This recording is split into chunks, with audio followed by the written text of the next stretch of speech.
Alright, welcome everyone to part 11 of my How to Hearthstone 4 series.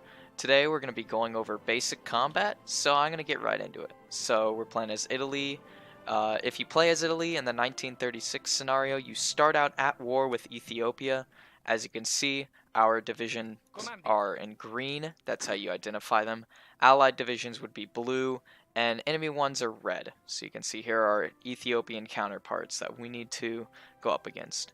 Now, to win a war, you have to acquire enough victory points. Now, how do you do that? Well, victory points are cities, especially capital cities like this star, Addis Ababa. This is their capital. That's worth a lot of victory points. This little town is worth a few less, but it's still worth points. And naval ports and air bases and certain other factors add into victory points, but really it's mainly just hunt those cities and you can force someone to capitulate. At any time when you're in the middle of a war, click on this explodey icon up here and it will give you more information about the war, such as who's a major power, which in this case we are with a golden ring around us, how many divisions, how close they are to capitulation, which is shown by this green bar. And I just like to look at that from time to time. So I'm going to go ahead and prepare for war. Now, we do have air power, they don't, so I'm definitely going to go ahead and assign them real quick. So I'm going to go ahead and right click them into the province. We're going to put our fighters on air superiority, and we're going to put our tactical bombers and close air support on close air support. So what that'll do with the close air support and air superiority, they'll shoot down other fighters. Close air support will help shoot, they'll bomb the enemy divisions, so they'll assist us in the land combat.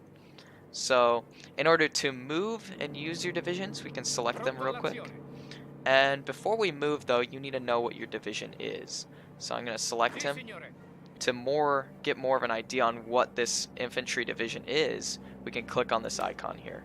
Now here are some stats. It's a little confusing.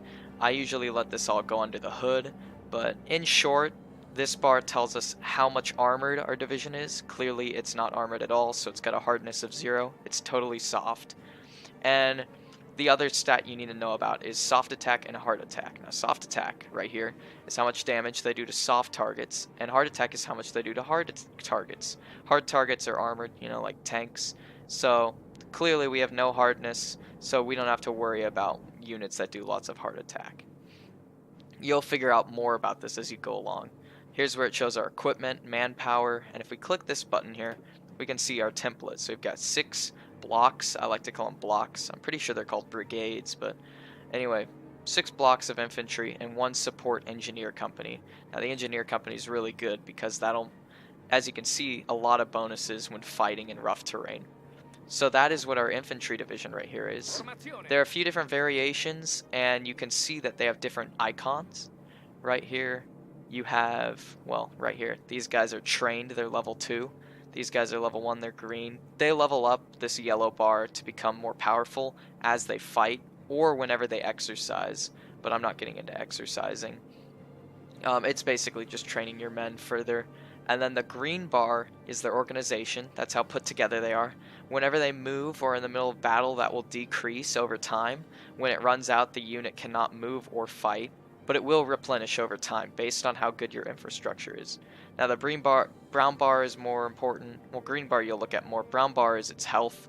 It's how fully equipped and how fully manned it is. So if you have a division that needs 6,000 men and you only got 2,000, it's going to be a third strength, so it won't be as powerful. So that's what a division is. And whenever they don't move, whenever they're standing still, they will become entrenched. See, it says this unit is entrenched when I scroll over the shield token, and it gives a bonus to defense. So the longer you leave them, the further they become entrenched.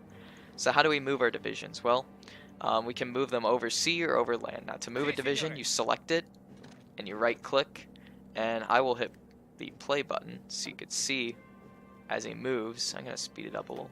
And it tells you how many days it'll take for him to arrive when you scroll over the arrow. So we're going to go ahead and, as you can see, you can move them. Now if you hold shift and right click, there's a little cool feature where you could draw out a little path. But at any time, if you want them to stop moving, press the H key or click this cancel. H as in halt, I guess. That stops them immediately. So just right click now. I will tell you that down south it looks like the Ethiopians are already pushing. We gotta stop them. Now, units cannot move when they're under attack, but units will be able to move again whenever their enemy that's attacking them has to retreat. So, I mean, we could attack this guy, but while we would stop him, we probably wouldn't win because he's entrenched. But we could delay him. He won't move until we stop attacking. So we'll right-click to move him into the attack.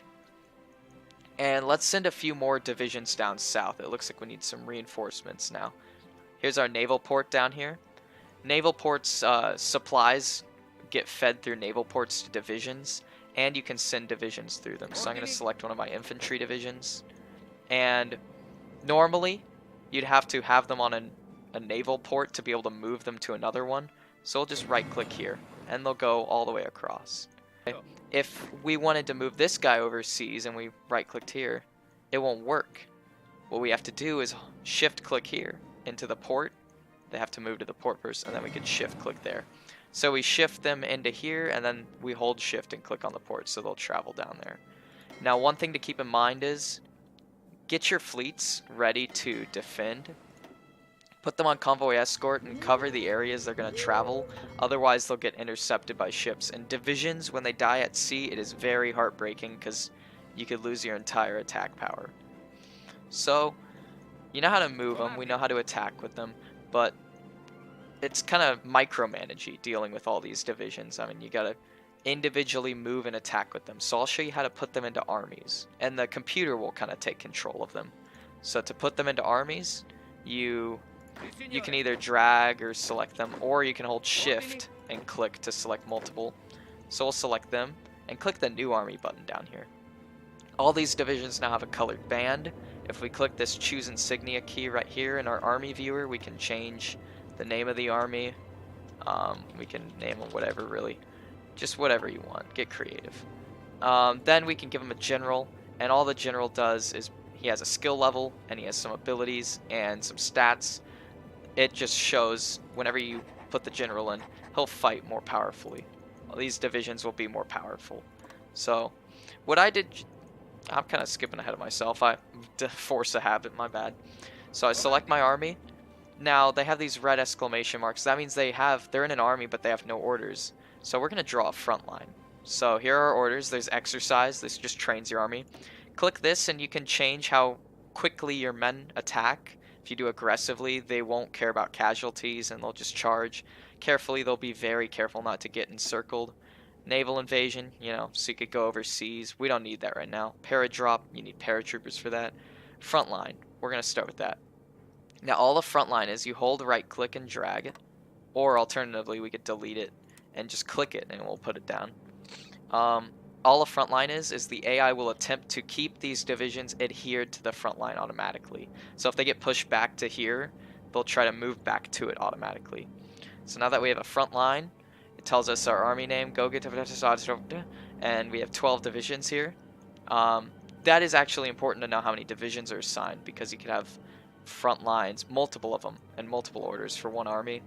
But we're going to stick with one order. We're going to click the offensive line button, and we're going to right click and draw. So all this will be is our front line will shift from here to here. And if you scroll over the arrow, it shows you how the battle will go out. So that looks about right. You could also do the spearhead order, which will make your guys just book it. That's good for taking cities quickly, but be careful, they might get encircled. So let's pick these guys, and let's select the guys who are coming over to C. So I held shift and I clicked on all of them. And I'm going to make a front line down south. So this army here, Ugo Cavallero, I'm going to pronounce it like an Anglo. And we're going to give them a front line here. So now I will hit play, and you'll notice our divisions aren't doing anything. Now why is that? Well, we have the plan. And if you scroll over this arrow, it tells us, it's risky. But, you never get anywhere without risking. So I'm going to click this arrow. And now you'll notice we're launching the offensive. So now we're moving in. We've got some battles going on. Green bubbles mean you're winning. Red bubbles mean you're losing. If you click it, you can get some details. We're doing good. We got initiative because our general is better. Shows you the tactics they're using. I never look at the tactics. But this says we have air support and multiple direction attack. which is probably why we're winning. Now this number is combat width. I like to call this the size of the battlefield. Attacking from multiple directions makes it a bigger size, and the more divisions you send in uses up that size. So try not to death stack units and attack or you'll get a penalty. Don't exceed that combat width. I'll cover that more in another video because combat width is kind of complicated and weird. And as you can see, we're pushing them back so quickly, I can't even manage anything. So the brown bars, as you can see, they're low. That means these guys have low supply. And the green bars are shrinking. Now how you win a battle, in case you're wondering, is the divisions you're sending in, if their organization outlasts, meaning if it shrinks slower than the defenders, and the defender organization runs out before yours, they are forced to retreat. If yours runs out before theirs does, you're forced to call off the attack. And you stop attacking, basically. So while we're here, a little simple junior tactic for you is we're close to their capital. Let's mess their lines up. Select one of those guys. Come over here to the armor viewer. Select one of these guys. And we'll just go spread like a cancer. And this guy will attack this province with all these divisions because when we attack it, we might not win in the long term, but we stop them from moving. That way, by stopping them, by pinning them down, these other two divisions I already started a movement with, they will be able to move to this province without an enemy jumping in to defend it. See, we just took this vital town of Harar, I guess that's how you pronounce it. So we're moving in here, and in no time we should have Ethiopia capitulated. Whenever you can exploit an opening in someone's front line, do it, because then you could really mess up their organization, because they'll have to move and retreat, and that will... Basically, you don't want to constantly reposition divisions, or they'll have crap organization, and they won't fight well. So we're hitting the capital while we're not winning it. Well, I guess we are winning it now. And kind of in the balance, but I'm hoping we can kill these guys. We'll push them out. That way, these two divisions will be encircled, and we can knock them out. So Spain is now in turmoil, but I'm kind of going to leave them to their own devices. Because you can't send volunteers when you're in the middle of a war. It's a little known fact. Oh, this is perfect. Okay. Let us go ahead and completely mess up their front line. So now we're going to exploit it, and as you can see, their divisions can't move because we're attacking them. And we're just going to completely surround them. Oh yeah, it's over. Now let's storm them from all sides. Look, high combat width, so we have plenty of room for more divisions because we're attacking from 4 provinces. And I know I'm speaking a language that most of you probably don't understand, but I'll get into that later. Just rule of thumb, attack from multiple directions if you have a lot of divisions. It will help you out in the long run. Alright, so move. Go, go, go. Now, I did mention the computer is manipulating these divisions because the general's in control of them and giving them an order, but you can still manually use them. And I'll go ahead and make a new order. Now, as you can see, I made a new order, and it says 0 and it's kind of hollowed out. That's because they're already committed to this order. We'll just get the trash can, delete that, and then select the division assignment mode and select them to it. At any time, if you want to switch armies to a different general or to a different order, you may select him, like I did, because he's in Army 1, and you can either click this assignment button or hold Control and click. So now that I held Control and click, this guy will now move to this army and under that order. So we're going to bum rush Addis Ababa. Let's just take it out real quick. Alright, so this is taking a little longer than expected. There we are. We took it, and we should get a peace conference. Let's check. Yep, they are 100%, 99% towards capitulation. Alright, we got to take one more little tiny thing. Once we get that, that red bar should fill up and we win. And I think we just got it, yep. Alright, so they surrendered, the war is over, and this is a peace conference. So here we are. If we have puppets, we could select them and give them land, but obviously we don't have any puppets in the war. It's just us. Finally, we beat Ethiopia after all these years, but we can make demands. So we got 41 score. Now, you can click pass to accumulate more. This is only really important if you're in a peace conference with multiple powers, because you can build up score to make better demands. Now you'll notice this costs 31 score. We got 81. We can either puppet them with this button. I don't think I want to puppet them. I'm going to take all states. So I just click it. That'll cost 31. We have 81. That's perfect. We'll click end turn. Alright, there we are. So we have annexed Ethiopia, and we'll click done. Now that we've annexed them, I want to touch over one more thing real quick. It's garrisoning. Select your army, and you click the garrison area button, and you just paint. You get expressive. You paint all over everything. And you can choose what they have to guard. So this is how you lower resistance. Like, let's say you annex France and there's a lot of resistance. You click that and they'll attempt to kind of police the area.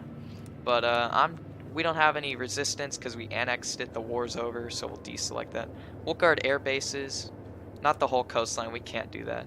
Naval bases and victory points. That way, if anyone lands in our territory, they'll have to take a naval base that we're guarding in order to do anything.